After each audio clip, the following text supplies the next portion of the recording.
Thank you for coming by Tori Magoo 44. Today is January 12th, and I have a little message regarding Aaron Saxton's video. He made a video on the 9th saying a few different things. Much of it I agree with. Yes, we all do need to come together.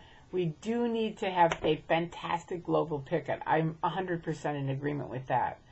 The point that I want to make, when you say, you know, the only reason why people are getting out or this is happening is because of Anonymous, you are totally leaving out tons and tons of people who came before Anonymous.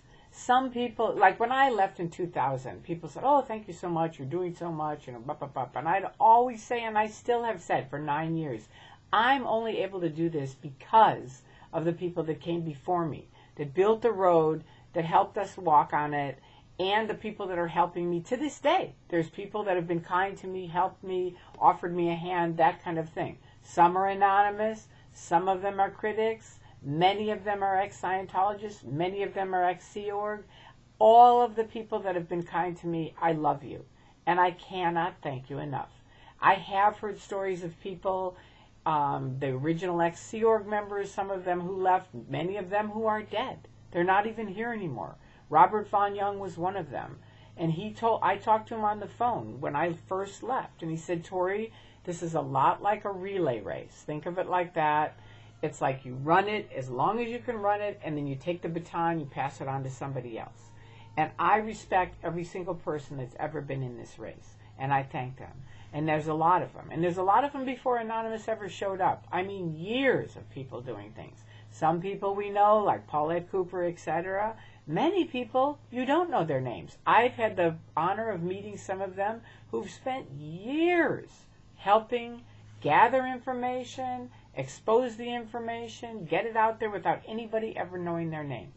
I met a man for lunch who's did so much in the Church of Scientology years ago. He's changed his identity, he's changed his name, and this did happen after Anonymous came out. He said, I want to meet with you for lunch. I said, okay. We met for lunch, and he said, I want to do something. And that's what Anonymous did. It's like it was so many people, and I do believe there's safety in numbers. So it's like people from all around the world kind of came out of the woodwork and went, I want to do something too, right? And that's what's exciting about it.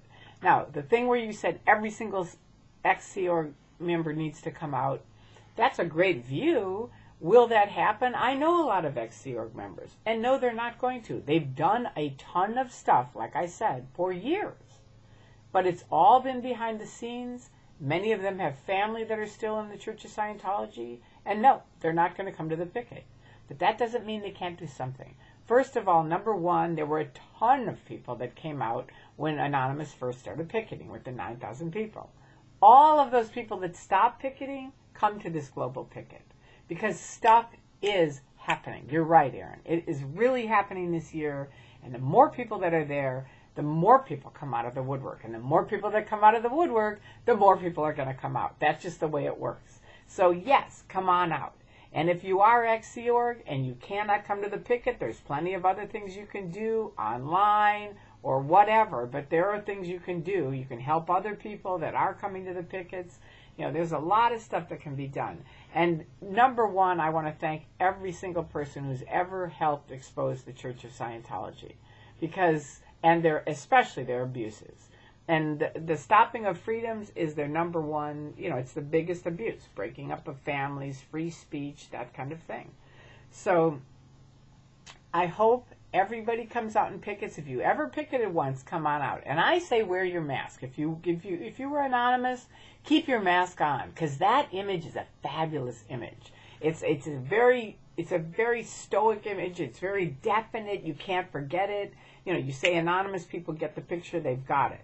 You know, have some flyers about what anonymous is, because Scientology's now got the flyers of what it isn't, right? You know, with all the little quotes from B-Chan or whatever. But for the guys that are picketing against the abuses of Scientology, have a flyer on that. Xenu Barb in San Diego wrote up a really good one. Excuse me. But, you know, come in mass. We had a lot of fun. And I know you said, you know, you're not dancing in the street, Aaron, but I disagree with that. I mean, Scientology, I know from the inside, when everybody's very serious and angry and stuff like that, Scientology on the inside says, do you really want to go out and join those people? And you kind of go, and they're doing the Truman Show, and you want some donuts, and here's Nancy Cartwright over here, and this and that. And you're kind of like, well, not really. And they're like, exactly. They're not having a good time, are they? But when people are having a good time, and they've got the signs exposing the different things, it's very attractive. It's like, wait a minute, those guys are free. They're right. They're talking about freedoms. I don't have freedoms. Do you see what I mean? And it's very, very effective. Like the young girl recently who called her mother and saw Anonymous and everybody, the critics and ex-Scientologists picketing across the street. And she said, Mom, I could be with them. Come on and get me. And she's free. And welcome and congratulations to you and to everybody else who's left recently. I love it. And I thank you all, and I'll see you at the Global Picket. Peace. And this is going to be fun, too.